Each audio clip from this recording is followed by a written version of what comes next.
Shalom saudaraku yang terkasih dalam Tuhan, kembali lagi dalam program katekisasi online bersama saya Pastor Gary Tengker. Dan hari ini kita akan membahas yaitu tentang doa dan puasa. Tapi sebelum kita memulai, mari kita bersatu hati, tundukkan kepala, bersatu dalam doa. Kami bersyukur Tuhan Yesus jikalau pada malam hari ini Tuhan boleh kumpulkan kami melalui siaran online. Kami mau belajar lebih lagi tentang kebenaran firman-Mu. Biarlah setiap apa yang disampaikan melalui katekisasi online ini, Tuhan yang turut campur tangan. Tuhan tahu bahwa hamba-Mu sangat terbatas, tapi kami percaya kuasa Roh Kudus yang mengajar, memampukan melalui kebenaran firman-Mu. Dalam nama Tuhan Yesus, haleluya, amin. Hari ini kita akan bahas yaitu tentang doa dan puasa. Saudara, mari kita buka Alkitab kita. Waktu durasi ini sekitar 30 menit, Bapak Ibu mungkin 20 menit saya akan menjelaskan, lalu nanti saudara boleh mengajukan pertanyaan dan saya akan menjawabnya. Kita buka sebentar Matius pasal yang ke-6 ayat 16 sampai 18. Matius pasal 6 ayatnya yang ke-16 sampai dengan ayat yang ke-18. Saudara sudah di situ? Kalau saudara sudah di situ, boleh bantu ketik di komentar biar nanti begitu ada orang yang baru join, mereka tahu ada di Matius pasal 6 ayat 16 sampai 18. Saya bacakan perikopnya yaitu tentang hal berpuasa.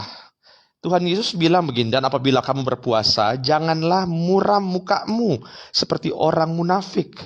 Mereka mengubah air mukanya supaya orang melihat bahwa mereka sedang berpuasa. Aku berkata kepadamu, kata Tuhan Yesus, sesungguhnya mereka sudah mendapat upahnya. Tetapi apabila engkau berpuasa, minyakilah kepalamu dan cucilah mukamu, supaya jangan dilihat oleh orang bahwa engkau sedang berpuasa, melainkan hanya oleh Bapamu yang ada di tempat tersembunyi. Maka Bapamu yang melihat yang tersembunyi akan membalas kepadamu. Bapak Ibu, kalau kita berbicara mengenai puasa dalam ajaran Kristen, dalam Alkitab, memang kita tidak bisa pungkiri ada beberapa praktek puasa yang dilakukan oleh orang-orang kudusnya Tuhan dalam Alkitab. Tetapi kalau kita mau jujur, tidak ada informasi yang spesifik tentang bagaimana cara kita berpuasa menurut Alkitab. Kenapa? Karena dalam Alkitab tidak ada tulisan mulai dari jam berapa sampai jam berapa, harus berapa hari, nggak ada, saudara. Dan sejujur-jujurnya, Bapak Ibu, ada banyak sekarang ini orang Kristen yang melakukan puasa, tapi sebetulnya salah tujuannya. Saudara, puasanya Kristen itu, ini konsep yang salah. Banyak yang bilang puasanya Kristen supaya doanya dijawab. Saudara ingat baik-baik, saudara, puasa itu, ya puasa saudara, itu tidak menambah kuasa doa saudara, enggak.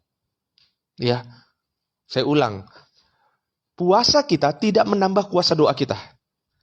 Nanti saya akan jelaskan Bapak Ibu dalam Alkitab. Yang kedua, bahwa puasanya kita itu, puasa orang Kristen, bukan seperti menyogok Tuhan dengan puasa supaya doanya lebih cepat dijawab. Bukan itu. Karena dalam Alkitab, tujuan puasa yang pertama, kalau kita pelajari saudara yang terkasih dalam Tuhan, yang pertama itu untuk mempersiapkan diri masuk dalam sebuah pelayanan. Makanya Tuhan Yesus sebelum dia memulai pelayanannya, dia puasa 40 hari. Dan puasa 40 hari. Yang kedua, untuk meminta hikmat Tuhan. Jadi kalau misalnya saya berdoa, Tuhan saya mau punya mobil baru, saya mau punya rumah baru, lalu saya berpuasa. Tujuan saya puasa itu bukan supaya doa saya dijawab Tuhan. Tujuannya adalah untuk meminta hikmat Tuhan, untuk tahu maksud Tuhan. Apakah benar kalau saya nanti punya mobil, saya punya rumah baru, kira-kira itu untuk kemuliaan Tuhan, atau hanya untuk memenuhi kedagingan saya, memenuhi hawa nafsu saya. Jadi yang kedua untuk meminta hikmat Tuhan dan meminta mengetahui kehendak Tuhan. Ya saudara, itu yang kedua. Nah yang ketiga saudara, tujuan puasa adalah untuk tanda pertobatan. Ya, Tuhan saya bertobat. Ya begitu saudara bilang sama Tuhan saya bertobat, salah satu tanda untuk membuktikan bahwa kita serius dalam pertobatan adalah dengan cara berpuasa. Ya, kenapa? Karena saya simpulkan begini, puasa itu tujuan utamanya saudara adalah untuk kita. Saya ulang, Tujuan utama puasa itu untuk kita melatih hawa nafsu kita, mengendalikan kedagingan. Yang kedua, supaya kita lebih mengerti kehendak Tuhan. Itu tujuan puasa.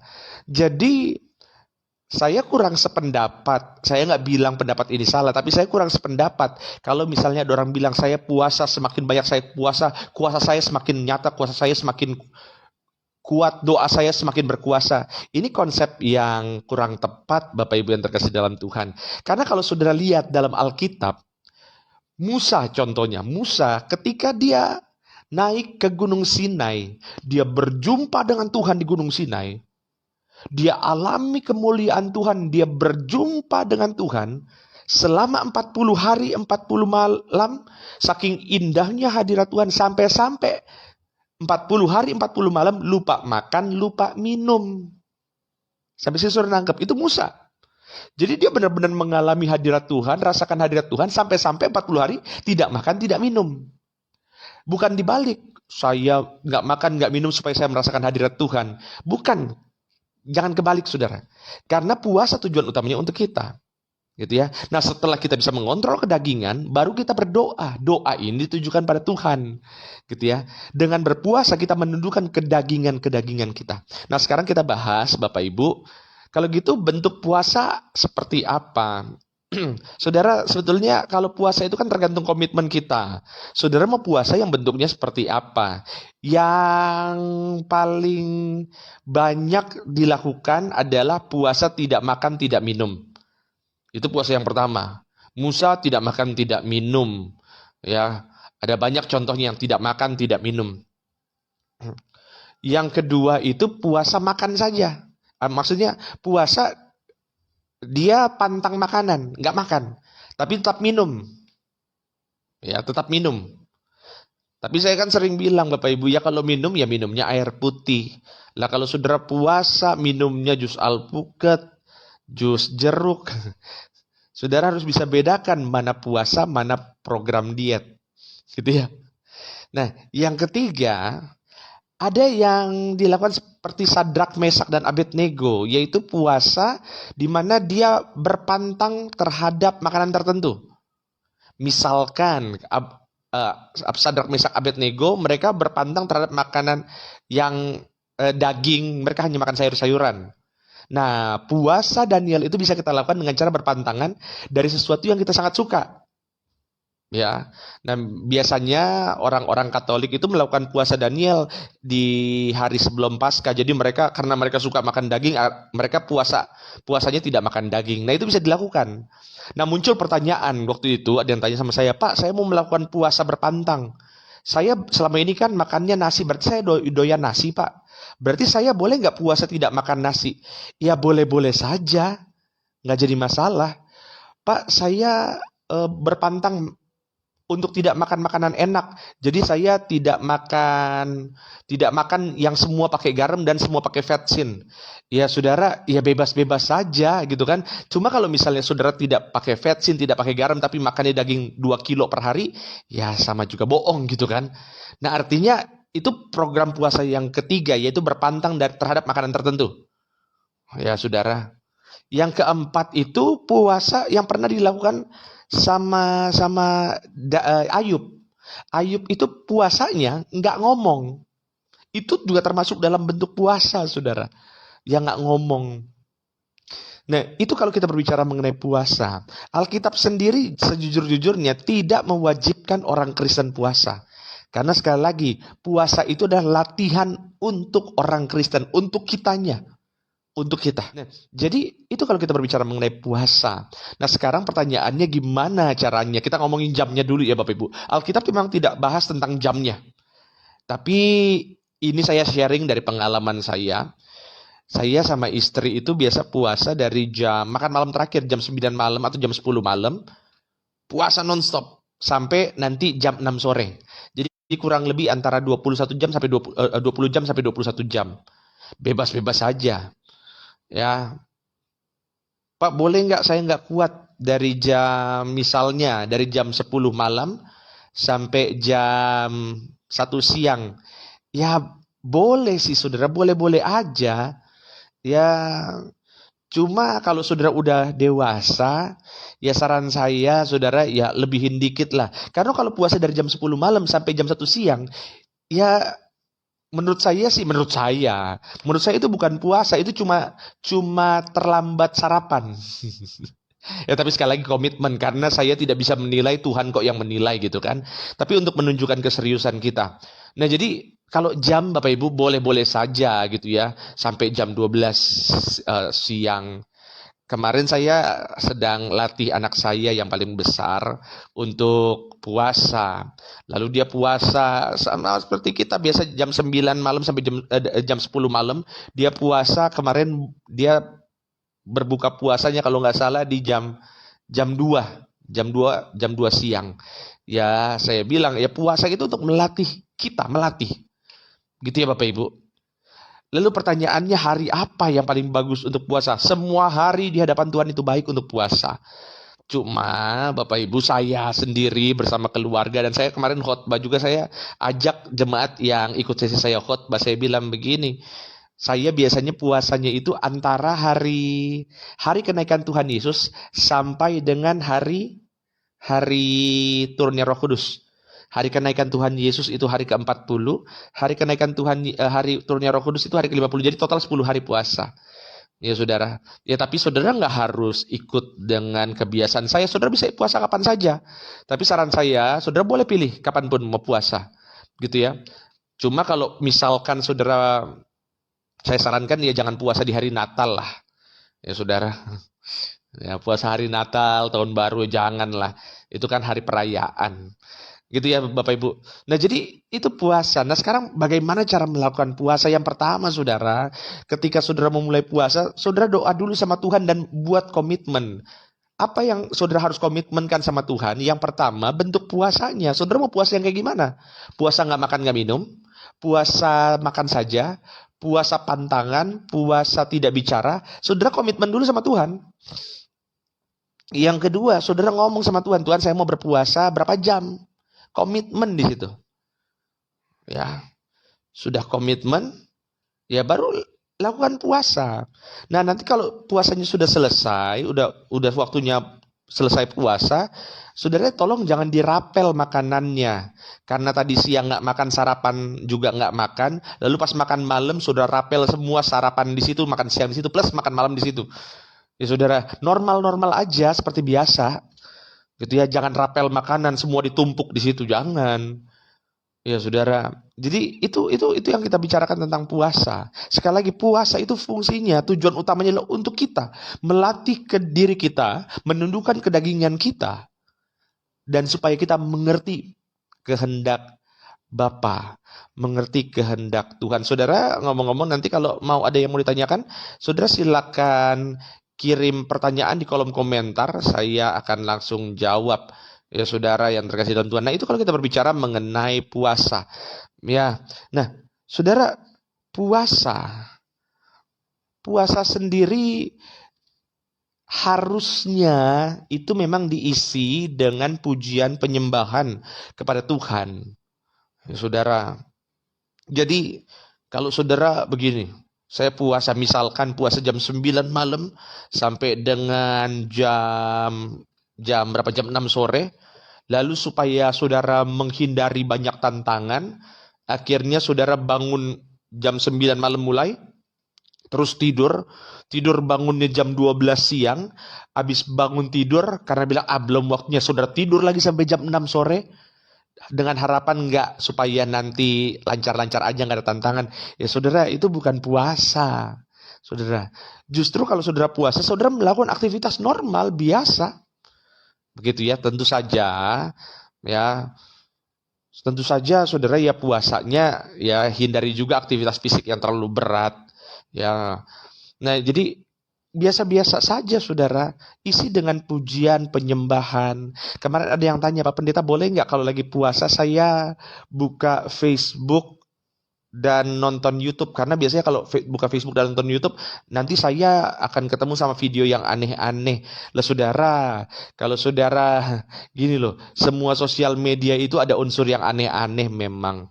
Cuma kalau saudara memang secara sengaja mencarinya, ya pada akhirnya salah juga. Pak Pendeta, kalau misalnya puasa telan ludah batal nggak?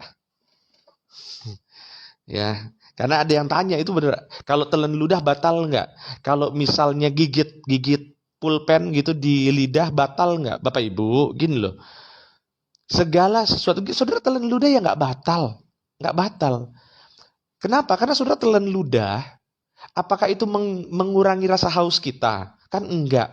Saudara kegigit pulpen di lidah, ya. Apakah itu membatalkan? Ya enggak. Karena saudara kegigit pulpen kan enggak membuat kita kenyang. Kecuali di ujung pulpen ada ayam goreng.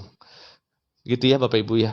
Jadi ya puasa kita itu enggak terlalu ribet dengan hukum-hukum seperti itu. Pak Patrick, juri retor bertanya gini, Pak puasa untuk meminta atau agar mujizat terjadi itu salah konsep ya. Bapak Ibu, tujuan utama puasa Bapak Ibu, ketika kita minta sama Tuhan itu namanya doa.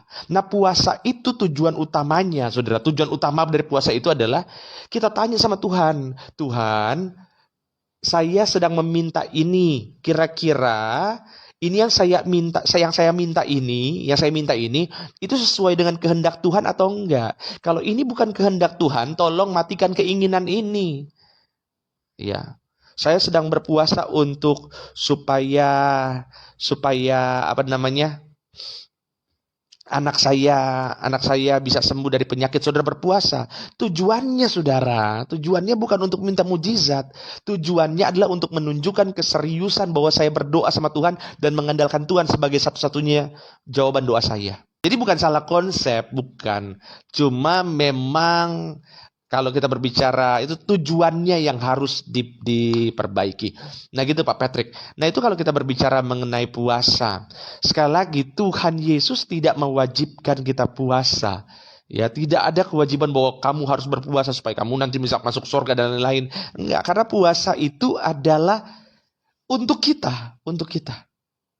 Gitu ya saudara. Isi puasa dengan pujian dan penyembahan.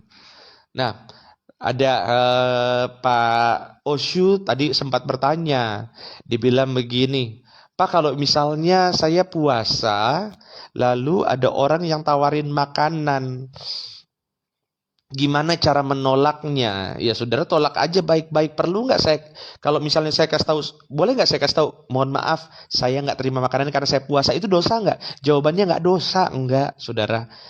Ya, memang Tuhan Yesus bilang kalau kamu berpuasa itu di Matius 6 tadi, apabila engkau berpuasa, minyakilah kepalamu, cucilah mukamu supaya jangan dilihat orang bahwa engkau sedang berpuasa. Tuhan Yesus sedang mengkritik orang-orang yang berpuasa tapi show off, nunjuk nih saya puasa nih. Karena saya puasa berarti saya imannya, kerohaniannya lebih tinggi dari kamu. Tuhan Yesus nggak suka itu, Bapak Ibu. Tapi kalau saudara bilang orang kasih makanan, mohon maaf saya puasa, kan tujuannya bukan saudara mau menyombongkan diri kan, enggak kan? Ya itu boleh-boleh saja. Jadi kalau saudara ada orang, Pak mau makan enggak? Saya bilang enggak. Kalau saya biasanya kalau ditawarin makan enggak. Tapi kalau dia maksa kok nggak mau makan, baru saya akan bilang iya saya puasa. Ya gitu Bapak Ibu ya. Jadi itu kalau kita berbicara mengenai hal berpuasa. Saudara yang mau bertanya, ini Ibu Elsya Masengi, Pastor saya pernah puasa selama 15 hari full ya. Dan hanya makan 15 kali. Puji Tuhan, saya dimampukan oleh Tuhan. Iya, karena saudara, kalau puasa itu kayak misalnya 15 hari, ada dulu kita sebelum mulai pelayanan itu, dulu saya sama istri biasa puasa 7 hari. Itu hari pertama doang yang lapar, benar-benar lapar saudara. Ya, hari kedua laparnya udah mulai berkurang. Nanti hari ketujuh, lama-lama udah nggak lapar lagi. Ya makin lama makin berkurang. Ya saudara.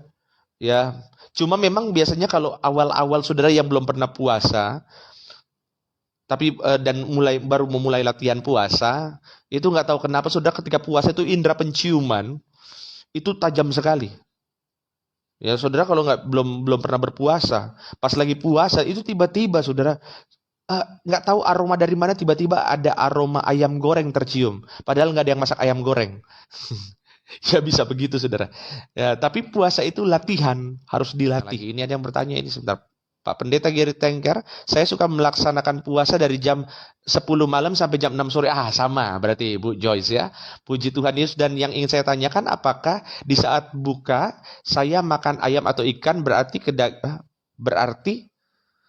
kedagingan ya? Saya ulang ya. Puasa dari jam 10 sampai jam 6 sore. Puji Tuhan Yesus. Dan yang ingin saya tanyakan, apakah di saat buka saya makan ayam atau daging berarti kedagingan ya? Ya enggak, Bapak Ibu. Kalau makan ayam dan ikan bukan berarti itu kita memuaskan kedagingan kita. Bapak Ibu, ya kalau puasanya itu untuk pekerjaan, ya saudara silakan puasa. Tapi tujuan utama puasa adalah begini. Tuhan, apakah ini memang panggilan dari Tuhan supaya saya bekerja di bidang property agent? Ya saudara. Ya apakah itu? Apakah ada panggilan lainnya? Ya saudara. Gitu ya.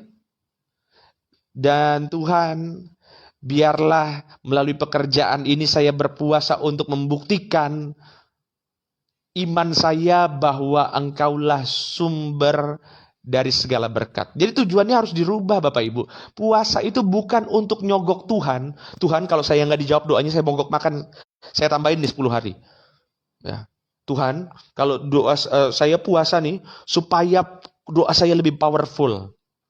Bapak Ibu, bukan itu tujuannya ya Bapak Sekali Ibu lagi ya. Puasa itu untuk melatih kita, menundukkan kedagingan, mengetahui kehendak Tuhan, tanda pertobatan yang serius, dan yang keempat, ketika kita mau masuk ke dalam pelayanan. Saya doa buat, Pak Richie Sonli Sinurat, saya doakan nanti ya Ibu Gloria disembuhkan dalam nama Tuhan Yesus.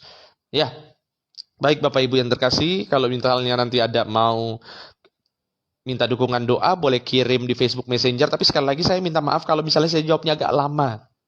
Gitu ya. Tapi kalau saya belum balas, tapi saya sudah baca, saya pastikan saya sudah mendoakan gitu ya. Tapi Bapak Ibu saya juga minta tolong kalau misalkan Bapak Ibu doanya sudah dijawab, ya tolong dikasih tahu ke saya. Jangan sampai nanti saudara doanya udah dijawab, tapi saya masih doain terus dalam pokok doa saya. Ibu Theodor Pardosi, Pak saya puasa dari jam 9 malam sampai jam 1 boleh ya? Boleh, nggak jadi masalah. 9 malam sampai jam 1. Tapi kalau misalnya jamnya 9 malam sampai jam 1, saran saya Ibu Theodor Pardosi, puasa yang diambil tuh puasa nggak makan nggak minum gitu ya. Jangan puasanya hanya puasa makan saja. Tetap boleh minum. Kalau jam 9 sampai jam 1, saran saya. Itu puasa tidak makan, tidak minum. Itu saran saya. Gitu Ibu Theodor. Dan tujuannya bagus untuk merendahkan hati, menguasai diri. Saudara gitu. yang punya permohonan doa silakan kirim nanti ya. Untuk saya dukung dalam doa. Kami bersyukur Tuhan Yesus jikalau pada malam hari yang indah ini walaupun singkat perjumpaan kami sudah belajar tentang kebenaran firman-Mu khususnya tentang doa dan puasa. Biarlah Tuhan semakin hari kami diajar untuk semakin tahu kehendak-Mu ya Tuhan. Sehingga bukan kami lagi yang hidup tetapi Yesus yang hidup dalam kami. Terima kasih Tuhan. Setiap suami, setiap istri yang hadir, bahkan setiap orang tua yang hadir, anak muda, rekan-rekan muda yang hadir mengikuti katekisasi online ini diberkati Tuhan dengan sempurna. Segala pergumulan yang dinaikkan melalui doa, kami percaya Tuhan dengar, Tuhan jawab sesuai dengan kehendak dan kemuliaan-Mu ya Tuhan terjadi atas kami. Terima kasih Tuhan Yesus, terima kasih. Diberkatilah setiap kami orang-orang yang mengandalkan Tuhan. Dalam nama Tuhan Yesus, haleluya, amin, shalom, Tuhan Yesus memberkati. Sampai bertemu di sesi besok di jam 19 waktu Indonesia bagian Barat. Ya, Tuhan Yesus memberkati.